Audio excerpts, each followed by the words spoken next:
Blowing simple, liberal minds with every idea. Critical thinking is his specialty. Dillon Atkins. 3, 2, 1.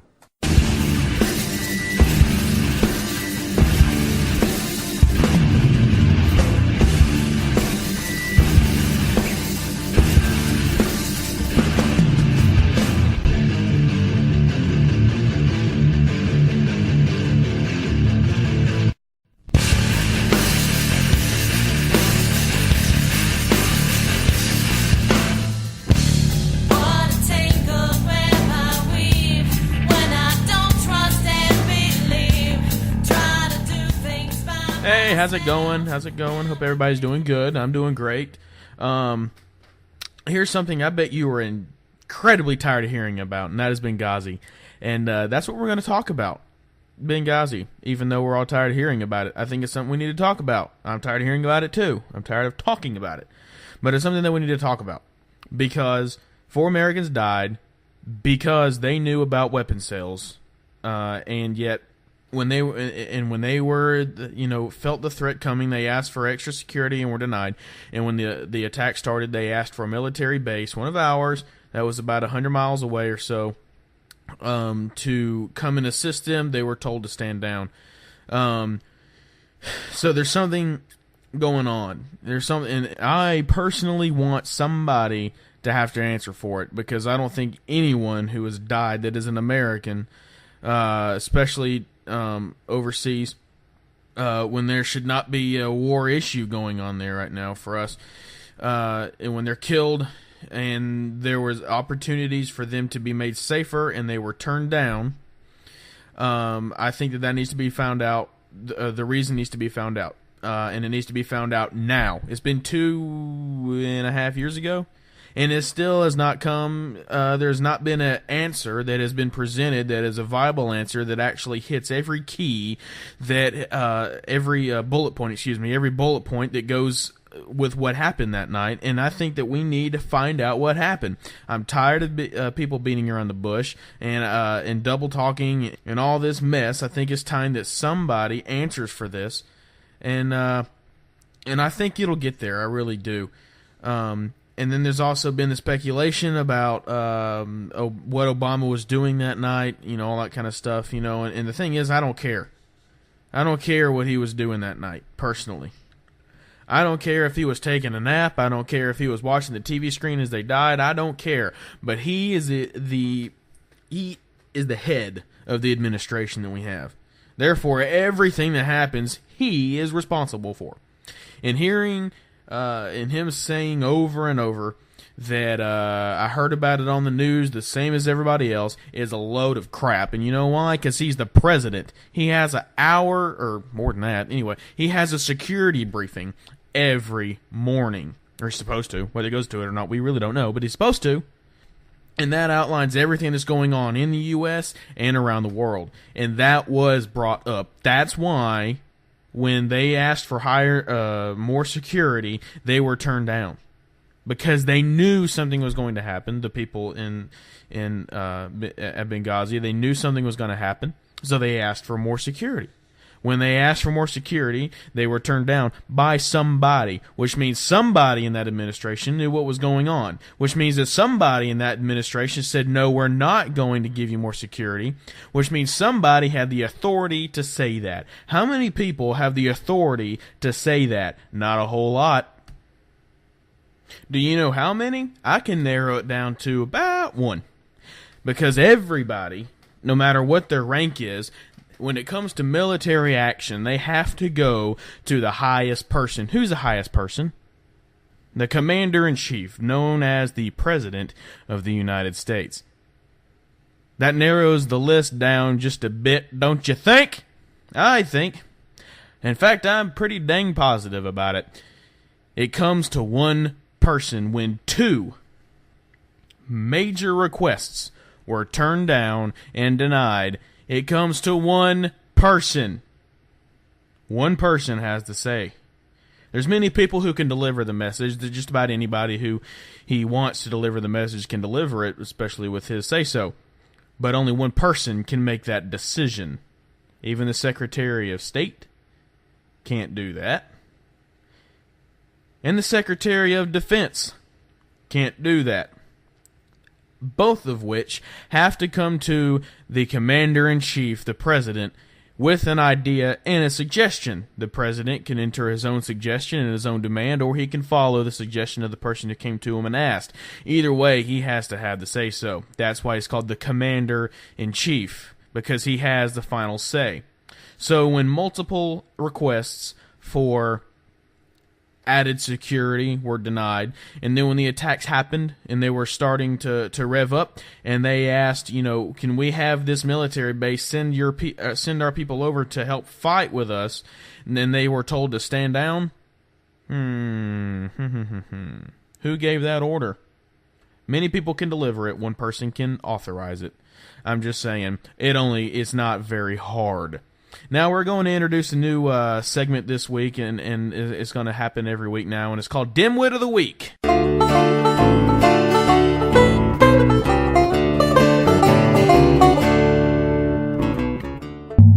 And we have a very special one this week, and her name is Saba Ahmed.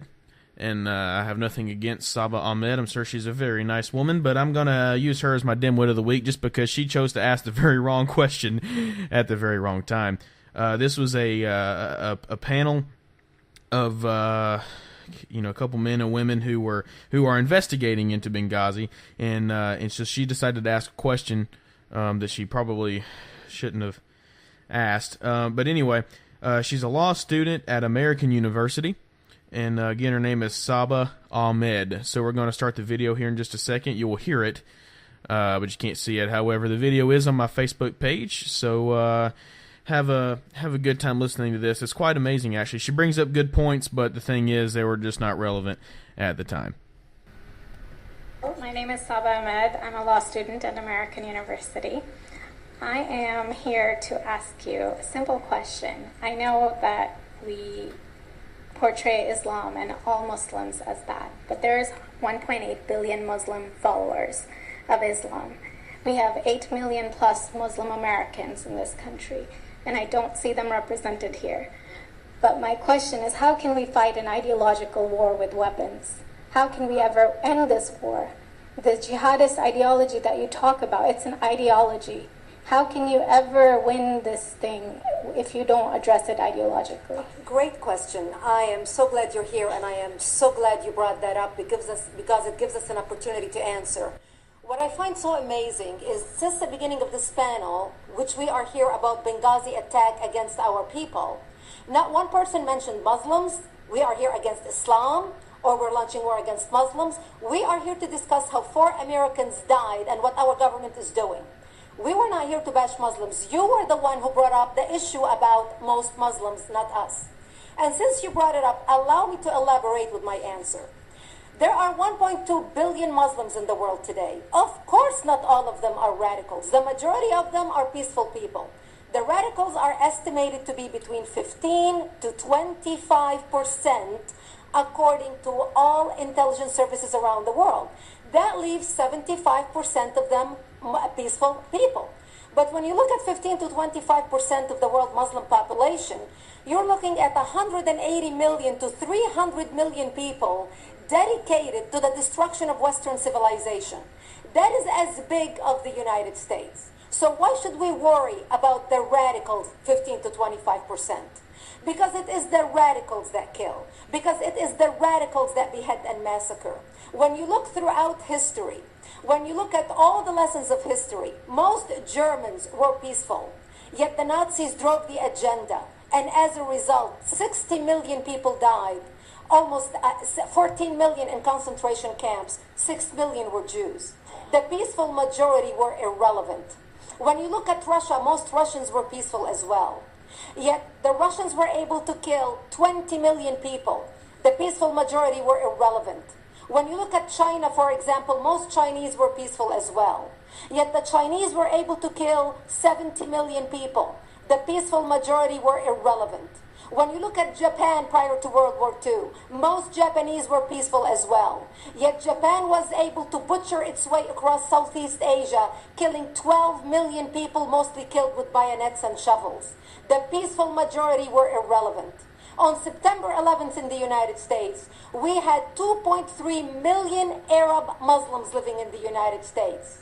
It took 19 hijackers, 19 radicals to bring America down to its knees, destroy the World Trade Center, attack the Pentagon, and kill almost 3,000 Americans that day.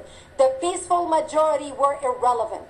So for all our powers of reasons and us talking about moderate and peaceful Muslims, I'm glad you're here. But where are the others speaking out? And since you are the only Muslim representative,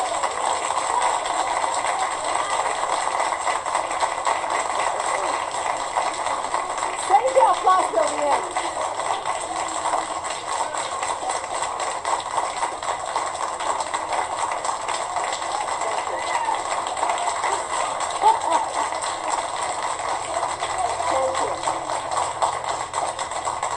And since you're the only Muslim representative in here, you took the limelight instead of speaking about why our government, and I assume, are you an American?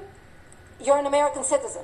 So as an American citizen, you sat in this room, and instead of standing up and saying a question or asking something about our 4 Americans that died and what our government is doing to correct the problem, you stood there to make a point about peaceful, moderate Muslims. I wish you brought 10 with you to question about how we can hold our government responsible. It is time we take political correctness and throw it in the garbage where it belongs and stop calling it. And that was, just for the record, Saba Ahmed is the lady who asked the question. The lady who was answering her question, I actually am not sure of her name, but she she did a great job. She really did. I was excited when I saw that because she brought up amazing points. The lady who answered the question, she brought up amazing points. As such would be, political correctness has absolutely no place when it comes to a murder investigation that happened across the ocean in a foreign place and people who were brutally murdered and killed. Political correctness has no bearing on any murder case or homicide, even in the U.S. Nowhere. When it comes to kills, somebody kills somebody in cold blood, political correctness needs to be thrown out the window. Justice is the reigning train of thought, and that's it. When somebody kills someone, the killer doesn't have. We don't need to worry about offending the killer. The killer offended everybody else when he killed the person he killed. Okay, the person who did the killing can be offended as much as he wants. He doesn't have the right to speak out anymore because he took his own rights away when he decided to pull a trigger. And these people are people in a completely different country, and they killed our people. Okay. Let me make something really clear here. I believe that the Muslim community is a peaceful one. I believe that they are loving people, very kind people. But there are, like she said, a radical, very radical population. And those people are the relevant ones because they are the ones that will do something. They are the ones that don't care about the law. They are the ones that don't care about political correctness. So why should we? Why should we care about political correctness, even when the side that we are against doesn't? Okay, I feel bad for Muslims because of people like that, because of people who kill. Not the lady who asked the question. Because of the people who kill. I feel bad for Muslims because those people who kill give them a bad name. And when 4 Americans are dead, and they're not soldiers, something has to be done. See, something's done when soldiers are killed in war. Because the people around the person who got killed, they shoot back. 9 times out of 10, they get the person that killed the guy next to him. In this case, we were not able to. These people who killed the 4 Americans in Benghazi, they don't need a trial. They don't need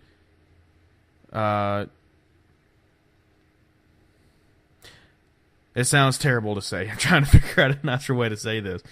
But a fair trial went out the window when they killed 4 American heroes.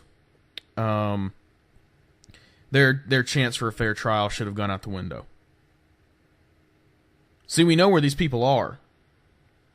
The people who did the killing. We know where they are, the radicals.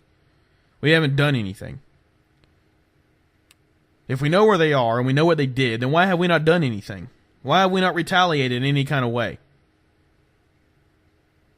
And why, in God's name, when it comes down to ultimately one person who decided to pull the trigger, how come we have not found that one person and said, why did you do it?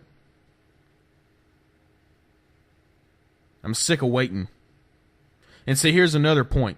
Another very important point. And that is, you and me, American people, I don't care what anybody says. I don't care what anybody thinks. This is our country. Regardless of your political affiliation, regardless of your personal beliefs, this is our country, our nation, our rules. And the rules are that they are supposed to listen to us, that the government is supposed to be afraid of us. We are not supposed to be afraid of them. We should not be having to deal with the IRS and the EPA when we want to build a dead-gum house. Oh, sorry, you can't build a house here. It's wetlands. It's a bloody creek. I'll build my house over it. It can keep on flowing all the way, all far as it wants to. See, that's actually happened. The government should not be scaring us. We should be scaring it. I said it before, when the government is afraid of the people, there is freedom. When the people are afraid of the government, there is tyranny and corruption. With this Benghazi issue, the border crisis going on right now, with all the other scandals, the VA, people dying because of them, those should not be going on this long. That should not take this long to come to an answer. It should not take this long to identify the issue, to identify the person that was causing it, and get rid of them. Not these little scapegoat people who really don't do anything to get rid of them, to say, hey, look, we fired somebody because of it. I'm talking about the main person who actually had the stupidity to actually come up with this idea in the first place. Make no mistake, with regards to maybe one scandal that happened being the VA, the president has the mind and the power to make every decision that has caused everything that has happened. Everyone. Whose idea was it for the healthcare thing that screwed up completely? Obama. It was even called Obamacare. Who was it that decided not to send extra security and told the Air Force military base really, really close to the Benghazi attacks going on to stand down? Obama, okay? There's some others that you could say he didn't have a hand in. I don't think he had a hand in the VA issue. I really don't. But the rest of them, just about all of them, him. It's right in front of you. You have the power to tell them how to fix this issue and to actually do it. You do. You, me, your neighbor, your friend, your husband, your wife. Everyone has the authority to, because we are the people. What does the Constitution say? The people have the ultimate power. Paraphrasing, of course. It's time that we stand up for the 4 Americans who were killed. It's time we stand up for our veterans and our active duty soldiers. It's time that we do that. They spend their life standing up for us.